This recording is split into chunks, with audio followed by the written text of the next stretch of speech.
We're going to get started. We are here with episode 39, Expression. We are in the building with Imperial Evolution event at the Imperial event space, 22678 Shore Center Drive. We in here with Lele. She got the 360 going. Lay's Melting Magnet. Shout out to her. It's our second time at an event, so I love the energy, man. I got a pleasure sitting here with a guy that when I seen him perform, it kind of shocked me. I'm like, okay.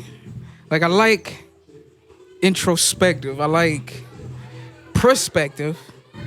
I like a direction as well. You know what I'm saying? Like, when I hear you, I think I know you know what direction you want to go in when you're creating these records or when you're going on wax, right? Definitely. So none other than Komplex with a K. Yes, sir. Yes, sir. So Komplex, man, introduce yourself to the Pure Power community one time for the people. Let them know who you is. Oh, yeah, definitely. What's going on, y'all? My name is Komplex from Cleveland, Ohio. I've been doing this for a minute. Been rapping for a minute, for over 10 years. So, and I plan to keep on grinding and just sharing my story with the world. That's all. Big shit, man. I'm gonna run you through some questions here. All right, for sure. They not hard. Like, you know what I'm saying? I ain't study for nothing. Yeah, they ain't hard. I ain't gonna. The only hard one I would say is describe yourself with 3 albums. With 3 albums in general? Yeah, 3 albums. If you had 3 albums to describe you, what would they be? That's a good one, man. For one, excuse me. For one, I'll say Nas is Illmatic. Okay. I think so. Yeah, just with the storytelling and the content, I feel like that's the type of content I bring to the table. Mm-hmm. So I feel like that definitely describes what I do. Let's see. I know it's hard. It is. Yeah, like it's a lot to think about because like I don't want to just do hip hop albums. Man, like there's a lot of other stuff I want to. Whatever album shaped you, even when you was growing up, it don't whatever that shaped me growing up. Like for me, it could be Sade, Lovers Rock, because I love that. A lot of people not too hip to it, but Lovers Rock was one of my favorites, and that's something that like defined who I was. Yeah. Then I would say Tupac, Me Against the World. You know what I'm saying? Yeah. And then I had to go 50 Get Rich or Die Trying. You know what I'm saying? Man, that's one of my favorite albums, man. You know what I'm saying? I'm like just naming shit that I know for sure that shaped my ass. You know what I'm saying? Mm-hmm. But if you can't think of none, shoot, we gonna come back to it. Yeah, let's come back to that. Yeah, we always come back to it. I'm gonna ask you at the end. But we're gonna run to the next one. So in this industry, like, what do you think it takes nowadays? What do you think it takes nowadays to kind of like maneuver? But whatever it is that does take what it takes, how do you apply that to your movements out here?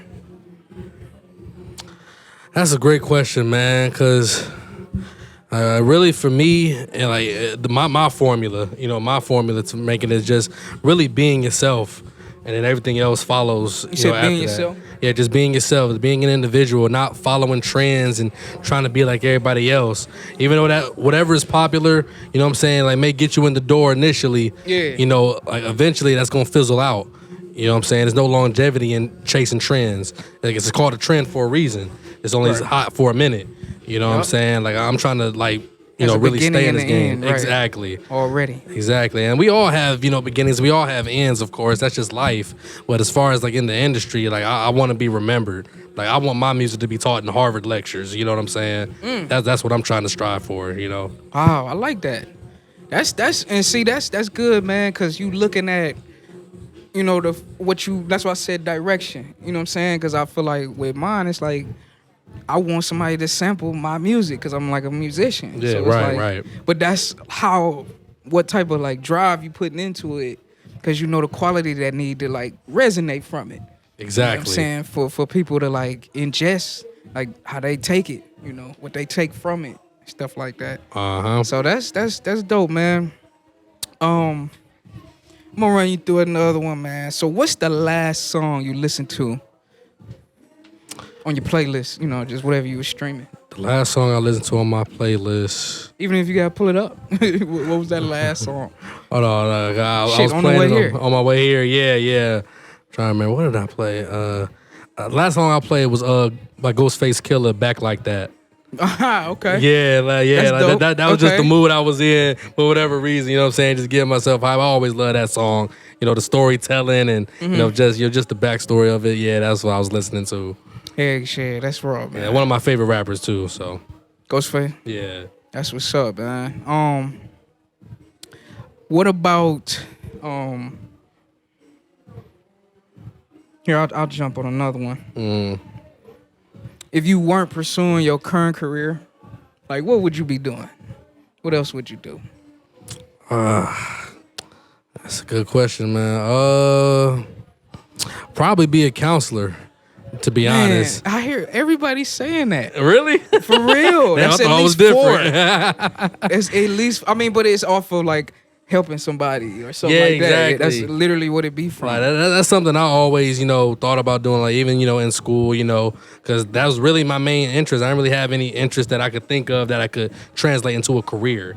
You know what I'm saying? But I knew, talking to people, giving people advice, and making a difference in people's lives. And so I feel like, a counselor was my best route. So I went to school and everything. So. Right.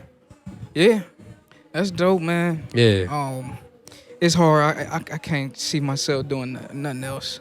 I can't see it. I just love this shit too much. Oh yeah, I feel man. you. Definitely, man. What's your favorite part about the industry, like the entertainment community, where you got a creative process, a performance side, networking and marketing? And out of those choices, like, 'cause that's pretty much what makes this up, the cycle of it. What is your favorite? In reality, I love all of them because I take, different things from each of them. You know what I'm saying? Like you said, like all of that, makes what the industry is. So I enjoy it all. But if I had to pick one, definitely the creating process.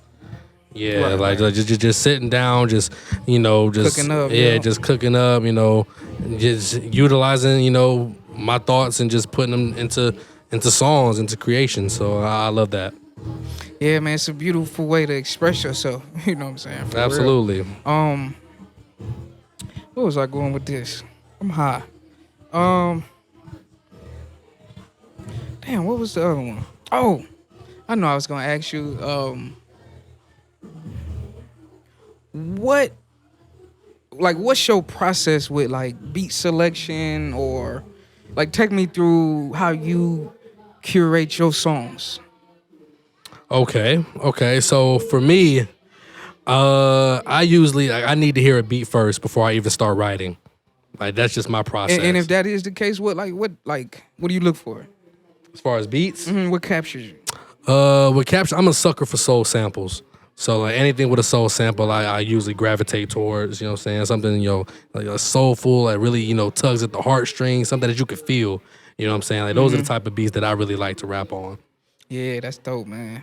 Yeah, but I'm trying to branch out though. You know what I'm saying? Do some other stuff, but that's my go-to. Well, yeah, you get there, but shit, if it's working, don't you ain't got to break. If it ain't broke, don't right? fix it, Exactly, what I'm right. saying? Keep it rocking, cause I like it. You know what I'm saying? So then if like, okay, so soul is the go-to, but like, then once you hear the beat, then what's happening after that? Like you just kind of just write. You immediately start writing, or you kind of just sit with it for a little while. I sit with it. I definitely sit with it and let my thoughts fester, and then eventually, I put pen to paper. But I have to hear a beat over and over for a little bit before I can really, find out which direction I want to go in. Because sometimes I free write, but I'm a thinker. You know what I'm saying? I really have to, hone in on what I'm doing before I, go further. Okay. Yeah, I'm kind of like that too. Just even when I make, cause I'm a producer, so it's like I'll make it, but sometimes I gotta sit with it to see what direction I really want to go in with it. Cause I really like putting quality to the production. Not too long, 'cause, you ain't just like. Yeah, right. Cause I used to do that. I used to do that where like you sitting there, you might sit on it and don't get finished. So I try to like train myself to finish like production and making sure it's like ready to go for something. You know what I'm saying? Just I guess to hone my own skills, because it don't necessarily have to be finished. Because you can always work with an artist or work with somebody and curate the beat together. You know what I'm saying? Just on the spot, which I feel like is a much better realm. When you're trying to create through a creative process and stuff like that. Like, I think that's more authentic. Just sitting in there hearing the keys. Like, let's play it in this D major or minor, stuff like that. Just kind of honing in on them soul sounds. Because if you love the soul sounds, that's because they originated and they resonating from a pure place because it was so organic. They in there with real instruments playing that shit. You know what I'm saying? So, yeah, like, it's definitely a whole process, man. Just curating all of that. You got any albums out? Or any projects out? Yeah, I got a few projects out, a few mixtapes. Far From Average that I released in 2018. Okay. I got Prodigious, which is an EP I released in 2019. My mixtape Prestigious, which I released in 2020. And this year, Wordz of Introspection, the EP I released. So I got 4 projects out. Wow, okay. Yeah, I've been pretty consistent, trying to release at least once a year. That's solid though, man. I'm gonna have to, cause once I get all the, I get all y'all info, and I'll really like sit on y'all music and really like add the playlist and go through all the albums and stuff like that. Cause I'm a sucker for just raw music. Like I don't like mainstream for real. Like I like listening to. I like listening to some shit I know I could have made next to the person, or like, oh, I know where that emotion came from because I'm around that area, stuff like that. So, I go on the hunt for music. So I love this part of it. Get to just chop with artists, see how they really is out here. Because I was telling Phil, I'm like, man, we really be just looking for like how people rock the mic. You know what I'm saying? Like, fuck the music, because, all right, we know you can create some shit. But can you perform it? Because that's what we are. We are entertainers. Correct. We have to put on a show, you know what I'm saying, to have the business flow correctly, you know what I'm saying? So we definitely look for that, man. You definitely got it for sure. I appreciate it. And it was a process for sure. Like I wasn't, always like that. Like I was very nervous when I first started. Cause like I people knew I could rap, I could make songs, I could do all of that. But as far as getting in front of a crowd, like the biggest crowd I performed in front of was probably like 250 people, and that was back when I was like 18. This was in college, so like I was had butterflies of course, but I just put that to the side and just saw the bigger picture that like I need to put on the show. This is what people came to see, so I'm gonna do what I have to do. And ever since then, it's just been up from there. So it's been a process. That's good, man, because it's going to definitely be a journey, you know what I mean? Hold on, I'm just writing that down as far as, like, crowds and shit, because that's something to really talk about, like, because it feels like, it might be a little more pressure with smaller, intimate crowds, because everybody listening to you. That's true, too. You know what I mean? They all ears looking dead at you, rather than, more bigger, they got more shit going on around them. Yeah, right, taking them away from the performance or whatever, so... do you think it's more, what would you think is more pressure? Intimate crowds or bigger crowds? That's a good question, man. Cause it seemed like a lot of pressure at the time when I did that 250.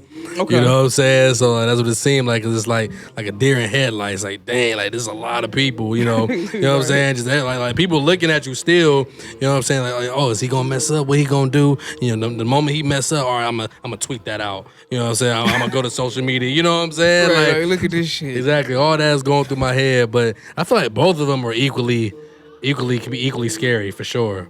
Okay. I like that answer. Yeah. It ain't biased, you know what I'm saying? Like, because it could go either way, but I do feel intimate crowds just because, a little more, because they just so focused on you, and it's like, it resonates a little more, because if you do fuck up, the energy could still be positive.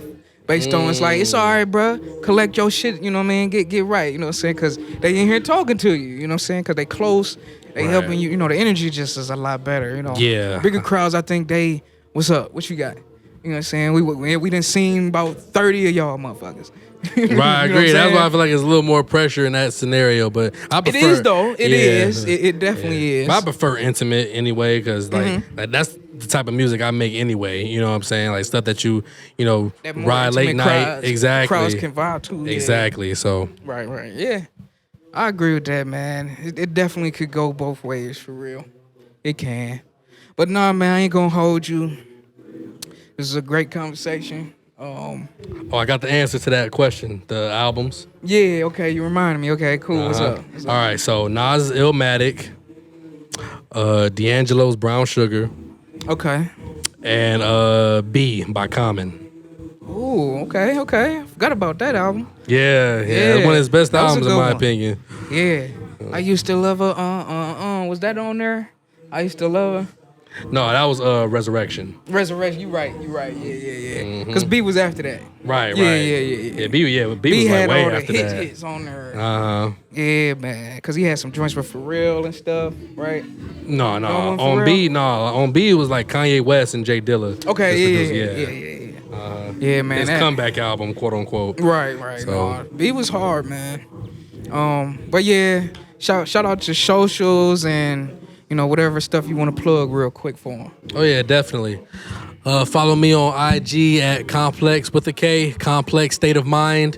Once again, Komplex State of Mind, KOMPLEX State of Mind.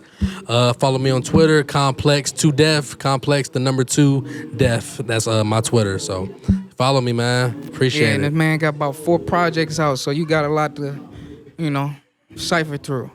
Once again, y'all, this has been Xpression, episode 39, Imperial Evolution.